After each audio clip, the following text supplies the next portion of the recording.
বন্ধুরা, আমার হাতেও খুব ব্যথা করছে, হাতে খুব যন্ত্রণা।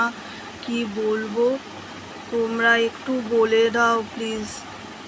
হাতে এত যন্ত্রণা, মাথা প্রচণ্ড ব্যথা, আর সবচেয়ে বড় কথা কোমরেও খুব ব্যথা হয়।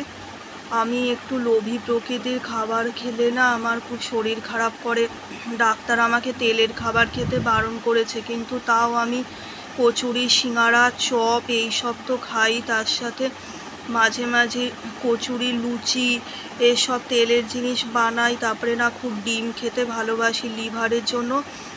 ডাক্তার আমাকে ডিম খেতে পুরো বারণ করে দিয়েছে। প্লাস তাও আমি কি করি, মাঝে সাঝে ডিমের অমলেট, তারপরে ডিমে ডালনা করে খাই।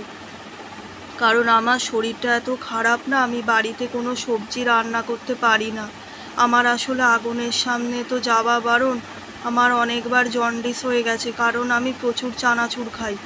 ছোট থেকেই খুব চানাচুর খেতাম, লুকিয়েও খেতাম। আমার চানাচুর খাওয়া পুরো বারণ, কিন্তু তাও আমি লুকিয়ে লুকিয়ে চানাচুর খেতাম।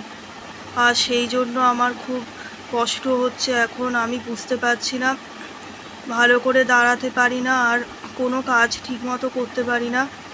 যেমন দুটো আলু ভাজবো, বা পটল ছাড়িয়ে ভাজবো, বা বেগুন ভেজে ভাত খাবো, বা একটু খিচুড়ি করব, সেগুলো করতে পারি না। আর আশেপাশে হালকা তেল মশলা ছাড়া পরিষ্কার পরিচ্ছন্নভাবে কোথাও রান্না পাবো, এরমও কাউকে পাচ্ছি না যে একটু কমের মধ্যে খুব হালকা সহজ পাচ্য, কম তেল দিয়ে রান্না করার কাউকে পাবো, যিনি বাড়িতে একটু আমাকে সবজি তরকারি এগুলো দিয়ে যাবে।